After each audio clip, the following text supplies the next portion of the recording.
There are three big picture Houston concepts that I want to dive into today. We've hit several things throughout the season. We talked about the Kevin Durant, Alperen Sengun kind of dynamic in terms of those two stars, their ability to play with each other and without each other. I want to focus, though, on their offensive rebounding attack, what it does to teams, how effectively it acts as spacing for their stars, the matchup problem it presents. Two, what is Alperen Sengun's ceiling? You know, he's a guy who's been in the league for 5 years, so he's been around for so long that it kind of feels like he's older, but he's only 23 years old. And I think he's barely scratching the surface of his potential. So I want to talk about what Alperen Sengun can become.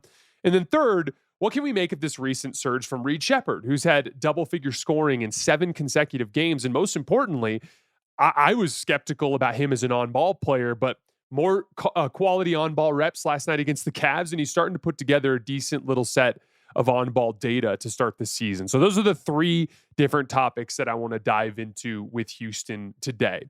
Starting with the offensive rebounding. Before the season, we were so obsessed with the idea of spacing for this Houston team, right? Like we talked about how life was going to be harder for Kevin Durant because they were going to be pinching in off the corners nonstop. And like, would they be able to achieve high-low spacing with Amen Thompson and Alperen Sengun? Basically meaning like one of those guys in the middle of the floor, one of those guys working along the baseline. Would they be able to achieve the tic-tac-toe sequences that could pay off with dunks and like easy shots in the just short of the front of the rim, right? Like, will they be able to figure out those elements of their spacing? How will their shooters perform? Like, will Jabari Smith knock down shots? Will Josh Okogie knock down shots? Will Tari Eason knock down shots? Will Amen Thompson knock down shots? Like all these different concepts that we focused on regarding spacing. And to be clear, all of that is actually working out really well for Houston. Like their high-low spacing has been incredible. We've seen plenty of those tic-tac-toe sequences where Sengun catches in the middle of the floor and hits Amen Thompson cutting on the baseline or vice versa. We've seen guys shooting the three ball really well. Like Houston's sneaky been a very good jump shooting team. Tari Eason's shooting 51% from three. Jabari Smith is shooting 39%. Really, if you look at their core rotation players, basically everybody is shooting 38% or better, with the exception of Amen Thompson. And for the most part, he's operating in the middle of the floor and in the dunker spot. He's only taking about 2 threes per game. And so, like, the jump shooting hasn't been an issue. In fact, the Rockets have been number 1 in the league in both just plain old three-point percentage, but also in overall jump shooting efficiency, according to Synergy. Even when you include mid-rangers and off-the-dribble jump shots, they've been the best jump shooting team in the league. Now, I'm not sure how sustainable that is. They certainly aren't on paper the best jump shooting roster in the league. So ultimately the determining factor of whether or not they can remain the best offense in the league, like they got a 123 offensive rating. They're the best offense in the league. Whether or not they can stay there, you know, as surprisingly as they have been able to reach that level, whether or not they can stay there is going to come down to whether or not that jump shooting can sustain. But a lot of those spacing concepts that we talked about before the season have actually trended very heavily in the positive direction for Houston. But where I think we all underestimated the Rockets in terms of their spacing was offensive rebounding. And this is where we have to kind of redefine spacing as a very simple concept. Instead of thinking of it as like vertical spacing, like a dunker around the basket, or three-point spacing, a guy knocking down three-point shots, or other like a little like more complicated spacing concepts like driving closeouts or converting 4-on-3s into dunks, layups, and open threes. You know, when you blitz ball handlers or you bring your big up to the level, things like that. Those are those basic spacing concepts that we talk about all the time. But that's not the only way to make a team pay for sending extra attention to your stars. You can do it by getting offensive rebounds. And this is where the Rockets can cause serious problems for teams who think about the game in a very traditional way on the defensive end of the floor. Let's start with Steven Adams. So the most common type of traditional help defense that you'll see from teams is to have their big man step over and help. He's typically not going to leave a three-point shooter open because most bigs in the league can't shoot. You don't see very many big bruising centers around. There's a handful of them. There's not a ton of big bruising centers, so you feel like your backside guys can control the glass, and often the big will step up to contest but then try to get back and box out. And so it's one of those things where your big is typically the guy you're helping with first. He's already situated around the basket because his man is usually already in the dunker spot. He's not leaving a three-point shot open, right? He's a rim protector, right? Because he's big and he's got long arms. So he's going to be a guy that, like, when he helps, he's actually going to be a rim deterrent. Like there was a play last night where Donovan Mitchell ended up being a low man for Cleveland, and he ended up giving up an easy layup. Like Donovan Mitchell, if he's standing under the basket and help, isn't going to do much to deter players at the rim, right? You want your big man deterring stuff at the rim because that's the kind of guy that's actually going to be able to cause rim misses. That's traditional defense. You want your big stepping over to help, right? But as soon as your big man steps over, this is where the Rockets kill you. And Steven Adams had like 3 offensive rebounds in the first like 60 seconds, 90 seconds of the game because Jared Allen was stepping over and help. And when you step over and help, Steven Adams is just mashing your back line on the glass for offensive rebounds. He's getting over 5 offensive rebounds a game. And so this puts you in a bind. If you keep your big home on Adams, you cause 2 problems. One, Steven Adams is still probably bigger and stronger than your center, and he's going to win that battle many times. So sometimes it doesn't even solve the problem. And then 2, you start leaving these one-on-one players, these ridiculously talented one-on-one players in Alperen Sengun and Kevin Durant to play on an island without help. That can torch you. And so then if you keep helping with your big, then you really have to sandwich rebound on Adams. You got to have somebody in there, a big forward, to box him out to try to keep him on the ground. Because remember, it's very difficult to jump when a guy's leaning on you, right? So like you can keep Steven Adams ground bound by boxing him out, but then you also have to have that sandwich rebounder come over because Steven Adams is bigger. So if he just holds the guy down, he's going to go get the rebound, right? So you got to have these other dudes come flying in to come snatch the rebound over the top of Steven Adams. Now you're putting 2 effectively on Steven Adams, right? So if I have 2 on the ball, essentially, in the form of the guy guarding Kevin Durant or the guy guarding Sengun, and I have a big stepping over to help on that ISO, and I have a forward boxing out Adams, and I've got a 4th dude coming over trying to scrap over the top with Adams, now I've got basically a 4-on-2 rebounding advantage for Houston elsewhere on the floor. That's where their corner crashers come in. That's where Amen Thompson's getting rebounds out of the dunker spot. That's where Josh Okogie and Tari Eason are crashing out of the corner with their textbook corner crashes. This is where Jabari Smith has been doing damage on the offensive glass. When you start to devote attention to guarding Sengun and Kevin Durant while also dealing with Steven Adams on the offensive glass, you're just always a man down, sometimes 2 men down, trying to secure offensive rebounds from corner crashers and guys crashing out of the dunker spot like Amen Thompson. It just puts you in an absolute bind.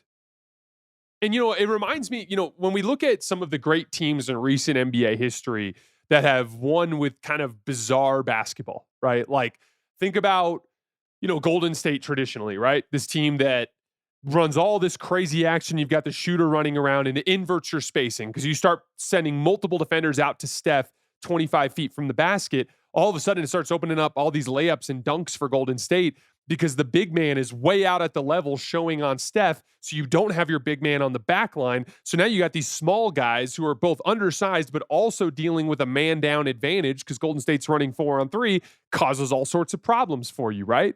We talk about Denver and the weird thing that they can do to defenses. Like you got to guard Jokic and he's operating around by the elbow or the top of the key a ton. So now your big is out dealing with Jokic far away from the basket, which is inverting spacing and causing all these openings on the back line for cutters like Aaron Gordon and Christian Brown. And they're just eviscerating you with layups and dunks off of the back line. And you help on those layups and dunks. And all of a sudden, Michael Porter Jr. is getting a wide open 3, right? Like we see these weird teams that come and play a weird style and it causes problems. The Milwaukee Bucks, back in their absolute prime, the combination of Giannis Antetokounmpo's ridiculous rim pressure, you got to build a massive wall. That's very different than your traditional defensive scheme. It causes problems, right? On the defensive end of the floor, Giannis has a low man off of Brook Lopez and his ability to basically be 2 places at once, essentially to be at the rim behind Brook Lopez, but also back out to the corner to contest corner threes. Or if he cuts along the baseline, he's athletic enough to recover. It can break you, right? When you do something that's so bizarre, that's so different, that it breaks your base defense, then even if you end up in this playoff matchup, it sometimes can take 2 or 3 games for you to adjust from playing traditional basketball against 27 of the 30 teams to suddenly having to play a very different style against a very different type of team. And to me, Houston is like the next team in this line of thinking, right? And this kind of concept of playing weird, non-traditional basketball.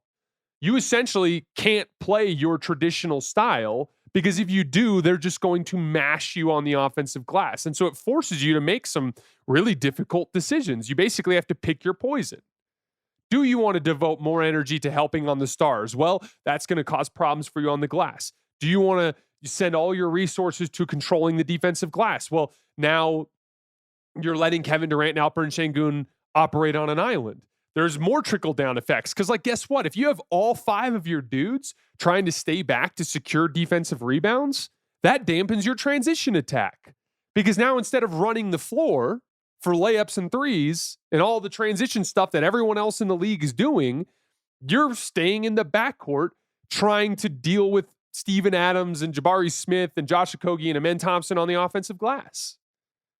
Houston allows transition pushes so far this season on just 14.6% of opponents' possessions, which is the 6th best mark in the league, according to Cleaning the Glass.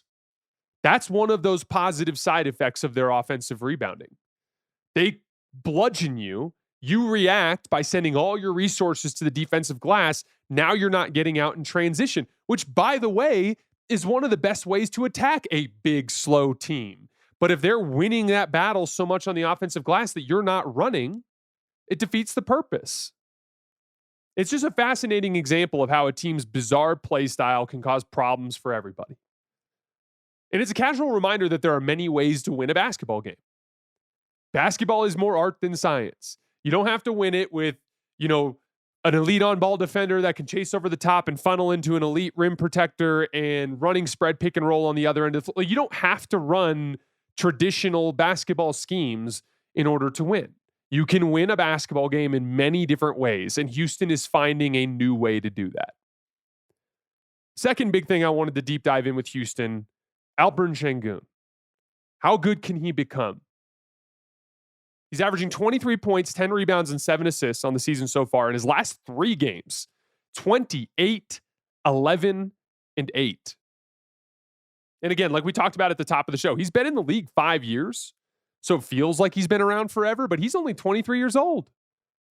And I was digging into some of his numbers this morning, and I still think he's barely even close to touching his potential. And again, before we get any further into this, he's at this point an all-NBA player. Right now, if the season ended today, he's making an all-NBA team. So he's already looking like a top 15 player in the league at age 23.